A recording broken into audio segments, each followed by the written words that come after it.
So ito na yung tutorial paano gamitin yung ating Android flasher para sa ating Ulan 101 modem. So isesend ko sa inyo yung link.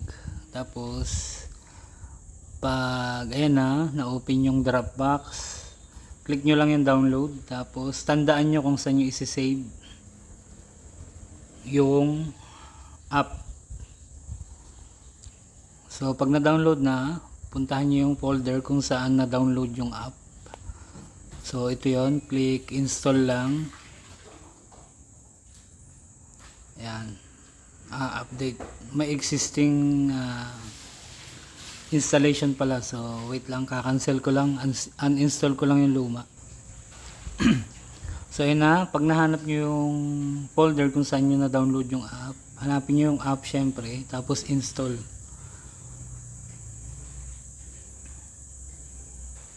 Tapos click open.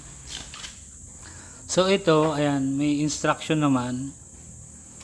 This device isn't on the authorized list.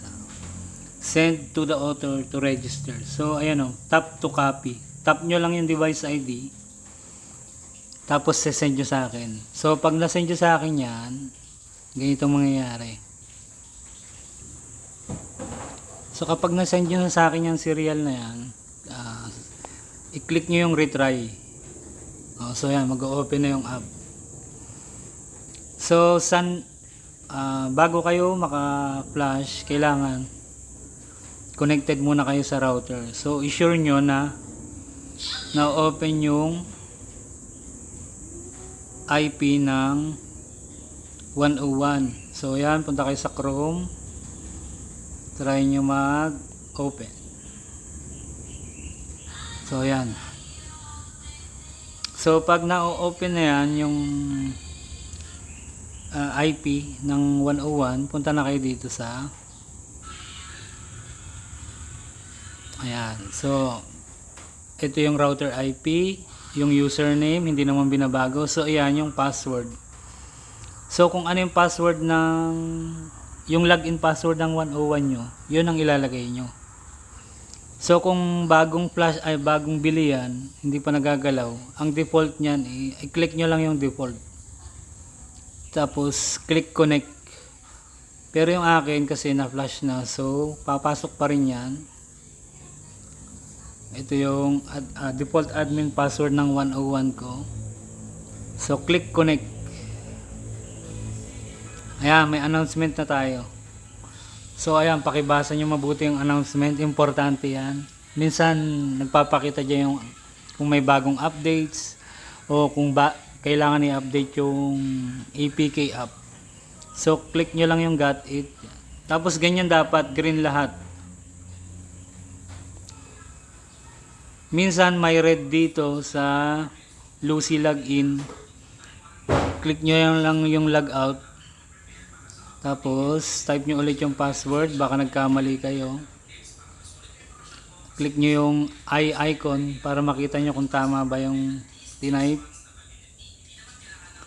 Tapos click connect ulit. Ayan, pag green na lahat, okay na yan. Pwede na kayong, halimbawa naka globe stock pa yan, mahina yung globe, click nyo lang yung unlock PLMN para magamit nyo yung ibang network SIM. Basta yung promo nun is yung regular promo o kaya promo na pang modem, yung hindi na kailangan i-change sa MEI. Tapos pag mahina yung N41,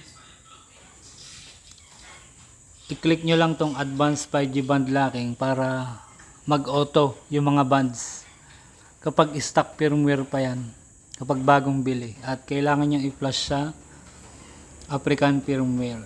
So kung ayos na lahat yan, click na muna yung check for firmware update, tapos click check lang.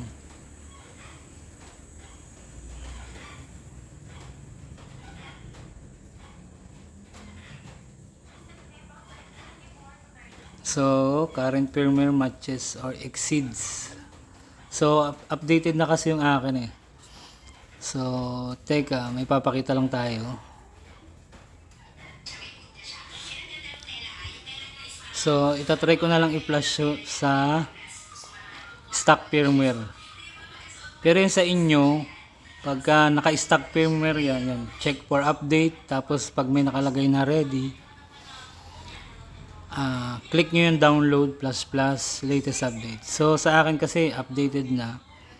Tatry ko muna i-flash sa back to stock firmware para makita nyo yung paano i-send yung o paano makuha yung serial number ng device.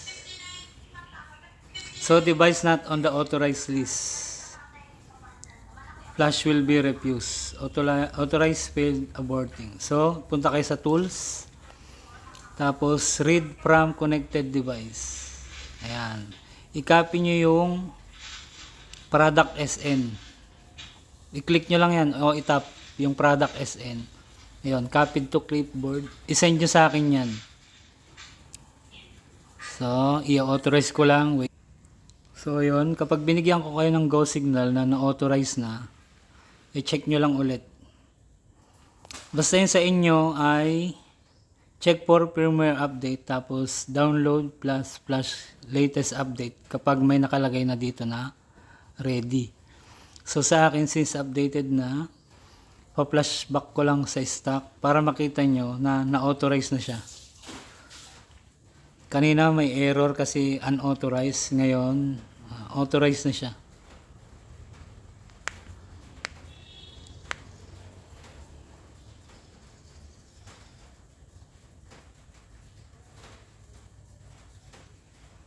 So ito na, nag-lock na siya.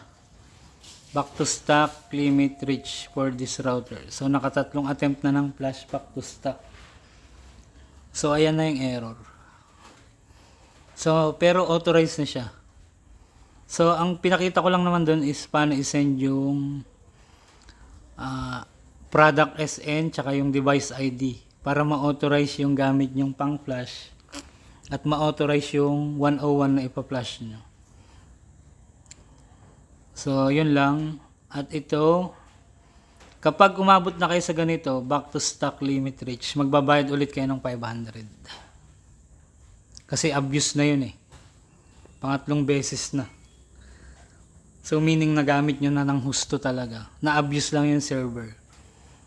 So yun yung bago natin. Hindi nyo naman na magagamit yung lumang app eh. Kasi nagbago na yung sa server. So ito na yung bago ngayon. Kasi na-flood yung yung server kaka-back to stock.